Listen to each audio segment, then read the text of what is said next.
The Penance. Part 1. The Beast. Octavian Ruttle was an active, friendly person. He liked people, and it was important to him that people liked him. For example, there were 3 children who lived in the house next to his. Octavian thought that he should know their names, their birthdays, and their favourite toys. But he only knew that their parents lived in India, and that they lived with their aunt and uncle. Occasionally, Octavian saw that the 3 children were looking down from the wall that divided the 2 properties. They never said anything. They just watched carefully everything he did. Octavian was a farmer. He had pigs, chickens, and other animals.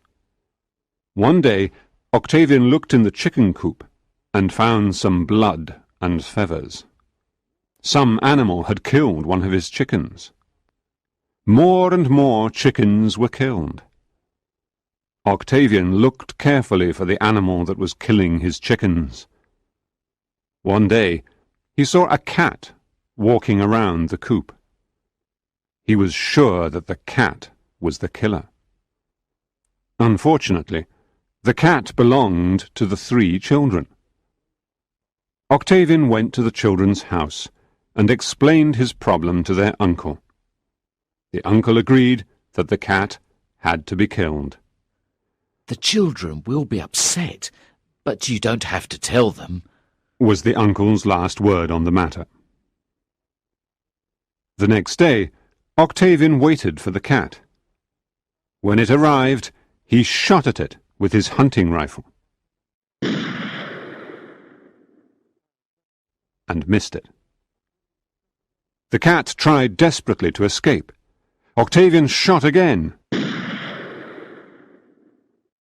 and missed it again. Then the cat ran out into a field where there was a large oak tree. It climbed up the tree, and now it was trapped. Octavian walked up to the tree, pointed his rifle at the cat, and shot. This time he did not miss, and the dead cat fell to the ground. Octavian told the gardener to bury it near the oak tree. Octavian felt very bad about killing the cat, but he had to do it. It was killing his chickens. He walked slowly back to his house. And as he walked near the wall, he looked up and saw that the 3 children were staring at him. They had seen everything. Now they were looking at Octavian. Their expression showed how much they hated him. I'm sorry, but I had to do it, said Octavian sincerely. Beast! Was the answer the 3 children gave with great intensity. He saw that it was impossible to explain the situation to the children at that moment. He decided to wait a few days before he tried to make peace with them. 2 days later, he went to the sweet shop and asked for a large box of chocolates. He didn't want the first 2 boxes that the shopkeeper showed him. One had a picture of a cat on the cover, and the other had a picture of some chickens. Finally, the shopkeeper brought him a box decorated with flowers. Octavian sent the box to the children, and later received a note saying that they had received the present.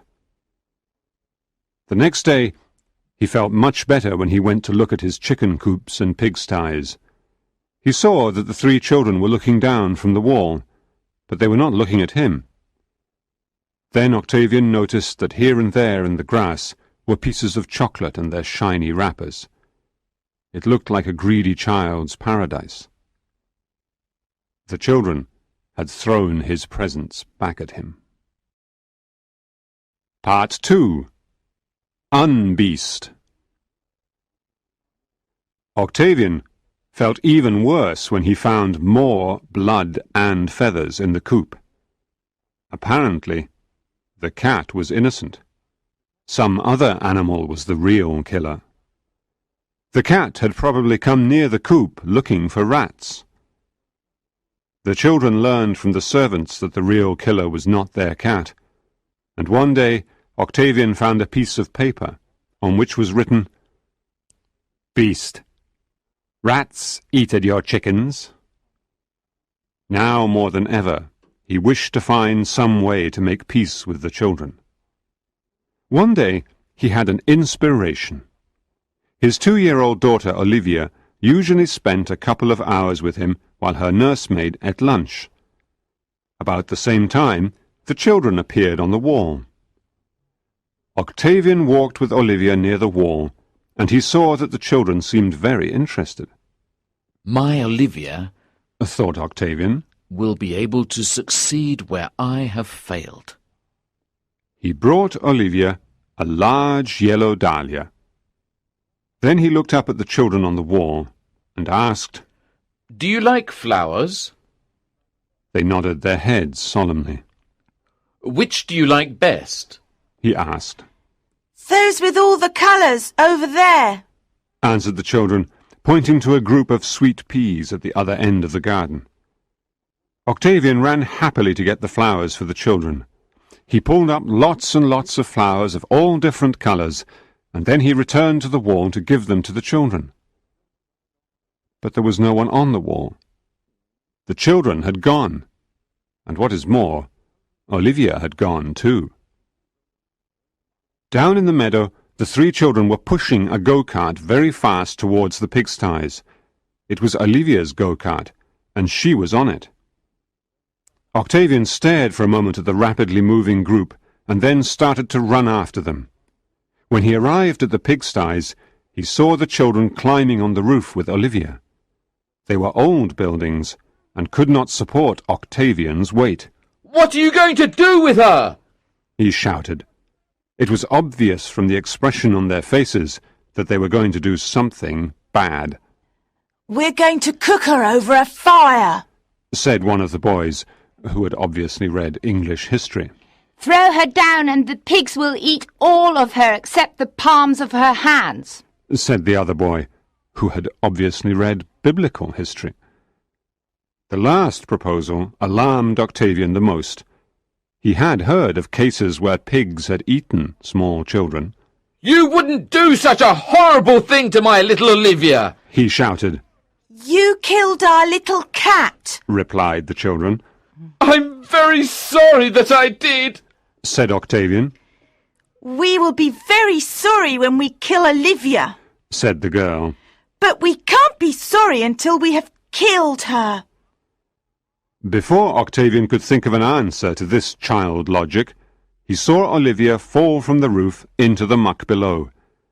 He went quickly over the wall of the pigsty to rescue his daughter, but found himself trapped in the muck. He could hardly move. At first, Olivia was almost happy to be in the slippery muck. But when she began to sink, she realized that she was not at all happy, and she began to cry. Octavian battled with the muck, but he could not move. I can't reach her in time! He shouted, She'll die in the muck! Won't you help her? No one helped our cat. the children reminded him. I'll do anything to show you that I am really and truly sorry. Cried Octavian. Will you stand wearing only your white shirt by the cat's grave? Yes! Screamed Octavian. holding a candle. Asked one of the boys. And saying, I'm a miserable beast. Asked the girl. Yes! Yes! Answered Octavian. For a long, long time. Asked the girl. For half an hour? Said Octavian anxiously. He had read that a German king had done penance by standing outside in only his shirt for 5 days and 5 nights at Christmas time. Fortunately, the children had not read any German history, and half an hour seemed like enough time to them. They threw down a ladder, and Octavian was able to save Olivia. That evening he went to the oak tree where the cat was buried. He was wearing only a shirt. In one hand he had a candle, and in the other hand he had a watch. He stood there for half an hour, saying, "I'm a miserable beast! I'm a miserable beast! I'm a miserable beast!" He was sure that the 3 children were watching him. The next morning, Octavian was very happy when he found a piece of paper next to the wall on which was written the message, "Unbeast."